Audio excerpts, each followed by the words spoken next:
పదే పదే విమర్శిస్తున్నారు. మీరు మహా అయితే 3 ఏళ్ళు బతుకుతారు. ఆ తర్వాత ఉండరు. దానికి గాను మీరు ఎందుకు ఇంతలాగా రౌడీ రాజ్యం చేస్తున్నారన్నట్టుగా జగన్మోహన్ రెడ్డి గారు చంద్రబాబుని విమర్శిస్తున్నారు. విమర్శించడమే కాకుండా అంటే చంద్రబాబు గారు ఒక తండ్రి వయసులో ఉన్నారని కూడా లెక్క చేయకుండా పదే పదే ఆయన్ని ఇట్లా విమర్శించడం ఎంతవరకు కరెక్ట్ అంటారు? సైకో జగన్మోహన్ రెడ్డికి గత 5 సంవత్సరాలు పరిపాలన చేసిన తర్వాత సీఎం సీటు కోల్పోయిన తర్వాత ఆయనకి చిన్న మెదడు పాడైపోయి ఉంది. అది ప్రపంచం మొత్తం తెలిసిన విషయమే. ఎందుకంటే ఆయన ఏం మాట్లాడుతున్నాడో అని తెలియకుండా మాట్లాడుతున్నాడంటే, తండ్రి అంటే గౌరవం ఇచ్చేవాడు, తండ్రి వయసు అంటున్నారు మీరు, తండ్రికే గౌరవం ఇవ్వలేనివాడు. తండ్రి చనిపోయి ఉంటే శవం కూడా ముక్కలు కనపడబోతే సీఎం సీటు కావాలన్న కొడుకు ఈయన. అట్లాంటిది చంద్రబాబు నాయుడు గారి తండ్రి వయసు ఈడు గౌరవిస్తాడు ఈ సైకోని మనం ఎట్లా అనుకుంటాం? ఎస్, ముసలాయనే.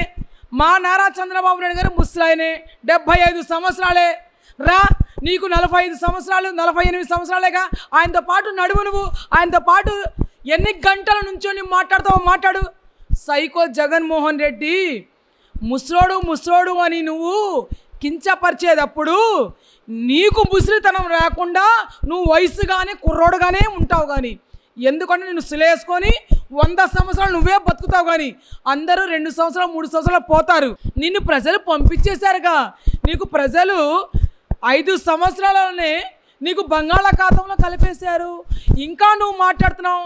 నేను మొన్నటి వరకు మీడియాలో చెప్పేదాన్ని ఈయనకి లండన్కి ట్రీట్మెంట్ పంపించండి. లండన్ కాదు, ఇప్పుడు ఈయనకి వైజాగ్ ఎర్రగడ్డ హాస్పిటల్కి పంపిస్తాం. ఎందుకంటే పిచ్చి ఎక్కువ ముదిరింది. ఏం మాట్లాడుతున్నారో అర్థం కాక ఒక ముసలోడా అంటే ఆ నాయకుడు ముసలోడైనా కూడా ఇవాళ 4వసారి ముఖ్యమంత్రి, 3 సార్లు ప్రతిపక్ష నాయకుడిగా చేశాడు. 164 సీట్లు గెలిపించుకున్న నాయకుడు మా ముసలాయన, మా పెద్ద ఆయన, మా తండ్రి అంత హోదాలో ఉన్నాయన మా నారా చంద్రబాబు నాయుడు గారే. అదే ప్రజలు 5 కోట్ల మంది ప్రజలు ఆయనకి చంద్రబాబు నాయుడు కావాలా అని గలం విప్పేసి ఇదే మహిళలు, ఇదే అక్క చెల్లెమ్మలు ఆయనకి సీఎం సీట్లో కూర్చోబెట్టారు. నీకు దమ్ము ధైర్యం ఉన్న నాయకుడు అయితే రేపు జరగబోయే 2029 ఎలక్షన్కి నువ్వు దమ్ముంటే రెడీ. ఎందుకంటే రేపు రాబోయే రోజుల్లో కూడా తెలుగుదేశం పార్టీ యువ నాయకుడు నారా లోకేష్ గారు సీఎం సీట్లో కూర్చుంటారు. అదే జాతీయ అధ్యక్షుడుగా మా ముసలాయన, మా పెద్ద ఆయన, మా తండ్రి ఎంత హోదా అయినా మా నారా చంద్రబాబు నాయుడు గారు జాతీయ అధ్యక్షుడుగా ఆయన బాధ్యతలు స్వీకరిస్తారు. ఇంకేమన్నా కావాలా నీకు? నీవు 151 సీటుకి 11 సీట్లు ఇస్తేనే చింత తెచ్చినా నీకు పులుపు సావట్లేదు. నువ్వు ఫస్ట్ ఆఫ్ ఆల్ నీ తల్లికి గౌరవం ఇవ్వటం నేర్చుకో. నీ తల్లి అంత హోదా మా నారా చంద్రబాబు నాయుడు గారిదే. ముందు చెల్లికి విలువ ఇవ్వటం నేర్చుకో. నీ చెల్లి అంటే మాలాంటి చెల్లి అక్క చెల్లెమ్మలే. చెల్లికి ఇవ్వలేని గౌరవం మాకే రకంగా నువ్వు గౌరవిస్తావు? ఇలా నువ్వు టీడీపీ వాళ్ళు సైకోలని మాట్లాడుతున్నావు. సైకోతనం నీ దగ్గర నుంచి వచ్చింది. 5 సంవత్సరాల పరిపాలన సైకో ఏంటనేది నువ్వు చూపించావు. ఇలా ఎంతో రాజకీయాలు ఆనాడు కాంగ్రెస్ పార్టీ ఉండేది, కమ్యూనిస్టు పార్టీలు ఉన్నాయి, అన్ని పార్టీలు వచ్చినాయి వెళ్ళినాయి. నీలాగా సైకో పార్టీలాగా 2019 నుంచి 2024 వరకు చరిత్రలో కూడా పెద్దవాళ్ళు చెప్పారు. చరిత్ర కూడా మా వయసు 100 ఏళ్ళు వచ్చినాయి, 90 ఏళ్ళు వచ్చినాయి, ఇట్లాంటి రాజకీయం మేము చూడలేదని. నువ్వు సైకో పరిపాలన చేసావు. పరిపాలన చేయడానికి చేతగాక వాళ్ళకి అసభ్యంగా మాట్లాడటం నేర్పించావు, గుండాయిజం నేర్పించావు, రౌడీయిజం నేర్పించావు. రాజకీయం చేయండి అని చెప్పి మంచిగా ఓట్లేసి వాళ్ళు గెలిపించి ప్రజలు పంపిస్తే వాళ్ళకి మాటలు చేయటం, అత్యాచారాలు చేయటం నేర్పించావు, నువ్వు నేర్పించావు. నీకు అందుకనే పదే పదే చెప్తున్నాను, సైకో జగన్మోహన్ రెడ్డి, నువ్వు రోజు 1 గంట ప్రజలకి ఏ రకంగా మాట్లాడాలా, ప్రజలకి తల్లికి చెల్లికి ఏ రకంగా గౌరవం ఇవ్వాలా, తండ్రికి ఏ రకంగా గౌరవం ఇవ్వాలనేది ఒక్కసారి మా యువ నాయకుడు నారా లోకేష్ దగ్గర డైలీ 1 అవర్ నువ్వు ఒక ఆన్లైన్ క్లాసులైనా లేదు నువ్వు వచ్చి కూర్చున్నా కూడా డైలీ ఒక 1 అవర్ నీకు క్లాస్ యువ నాయకుడు నారా లోకేష్ నువ్వు నేర్చుకోమని నీకు పదే పదే చెప్తున్నాను. ఇప్పుడు నీకు లండన్ అంటే ఎక్కువ ఖర్చు అవుతుంది. ఎర్రగడ్డ హాస్పిటల్కి వైజాగ్ ఎర్రగడ్డ హాస్పిటల్లో ట్రీట్మెంట్ చేయించుకుంటే బాగుంటుందని చెప్తున్నాము.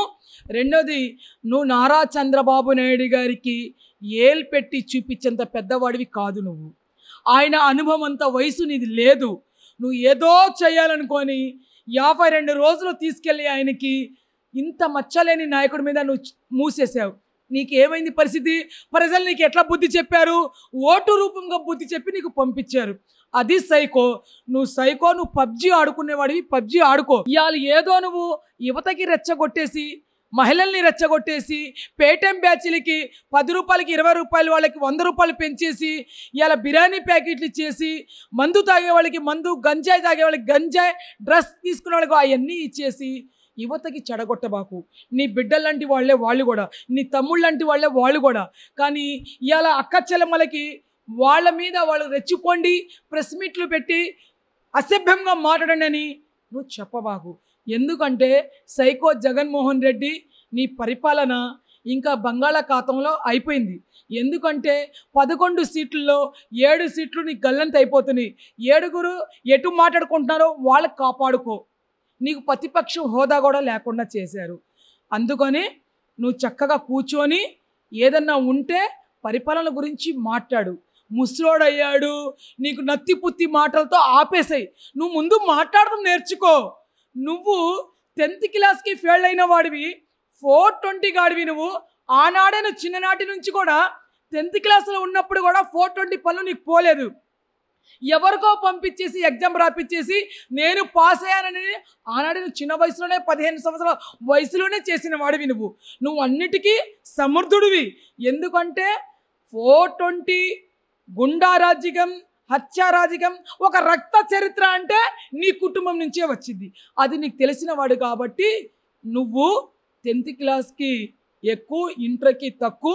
నువ్వు చక్కగా హ్యాపీగా నీ పిల్లల దగ్గర నుంచి మంచిగా చదివించుకో, వాళ్ళకి ఉన్నత స్థాయిలో పెట్టుకో. నీ బిడ్డలాంటి బిడ్డలే అందరూ కూడా. Please subscribe to Leo news for more videos.